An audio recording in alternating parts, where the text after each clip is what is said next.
Good morning, everyone. I'm continuing. This is Dan Fierst, publisher of WorkExcel.com, and I'm continuing these video education modules about the excuses that employees use when they are confronted by you as a supervisor because of reasonable suspicion of substance abuse in the workplace. One of the most common that I've seen over the past 30 years of doing drug and alcohol training is the excuse of, but we're friends. This has a lot more discussion with it than it may appear at first. If you are friends with your employee, you will face a challenge in recommending a drug test. It's important to accept that right away, that being a supervisor and also being a friend of your employee is what's called a dual relationship. Dual relationships are also called conflicts of interest when issues arise. But dual relationships are potentially highly risky in the workplace for a variety of reasons. But I'm going to focus on the reasonable suspicion issue at hand. If you socialize or drink with your employee, especially after hours, this challenge could be even more difficult, obviously, because you're going to be needing to confront your employee about drinking and drug use, and they have the ability to leverage the information and leverage the relationship that you have with them in order to manipulate you away from your goal of trying to get them to a drug and alcohol test. Most supervisors will put their own job security ahead of a friendship when drinking or drug use facilitates a crisis at work. And what that means is you'll give up the relationship before it means that you're going to actually get in trouble yourself for refusing to confront an employee, especially if there's acute awareness or an event that occurs. So what that means is be careful about forming personal, close, buddy relationships with employees that you potentially may have to confront later and decide that you need to do your job versus keep that relationship. And you may want to let your employees know if you've been a former coworker of theirs, that the relationship that you now have as a supervisor puts you in that special distressful sort of role, and that you need to draw a balance. So as the time goes by, expect for your employees and expect them and ask them to understand that things have changed a little bit, and that a paycheck now is given to you for managing performance, behavior, attitude, conduct, attendance, and availability at work. Almost every employee will say they completely understand. But if you get into a reasonable suspicion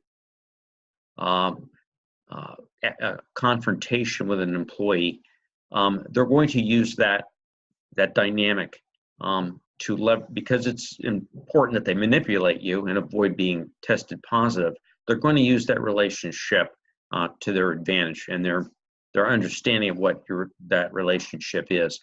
And the goal is to manipulate, because that fear is being caught with a positive test is going to outweigh everything. So, but remember this in the end, that testing won't hurt a true friendship, and it may prevent a crisis that forces you later to make that choice. So true friends will say, yes, I understand in the end that you had to do what you had to do. So this particular excuse is dramatic. It can put you between a rock and a hard place, and it puts the problem in your lap about whether or not you're going to refer the employee for a test or be manipulated. So be careful about this dynamic. Expect it if you are friends with your employee. And if you have become a supervisor, use fairness, understanding your employees, knowing what their needs are, knowing what helps them feel good about their job, giving them plenty of positive feedback and praise, and use these kinds of things to develop positive relationships with them.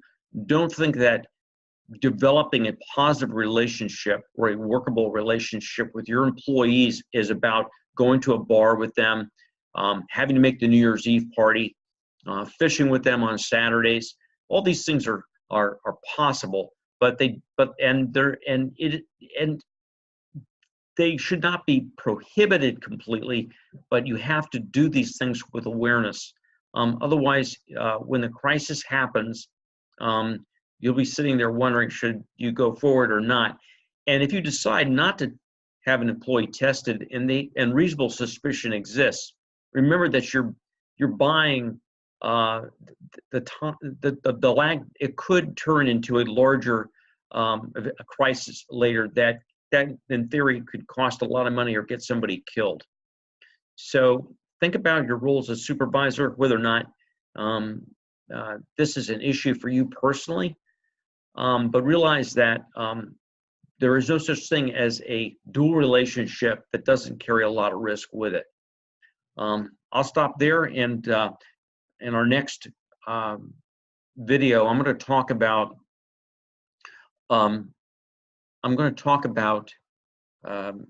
the issue of how employees will manipulate you, but when they say you'll ruin my career. And if you want to look at the entire DOT drug and alcohol awareness program for supervisors unabridged, just click the link below this video, and we'll be happy to show it to you. No products at workexcel.com need be purchased without seeing the full programs. That's probably one of the most important things about our products over the past 20 years with regard to being fair with people and also letting them feel comfortable and good about whatever they decide to do. So call me if you want to discuss any of our products at 1-800-626-4327. And it's Saturday morning, and I hope you guys have a great weekend.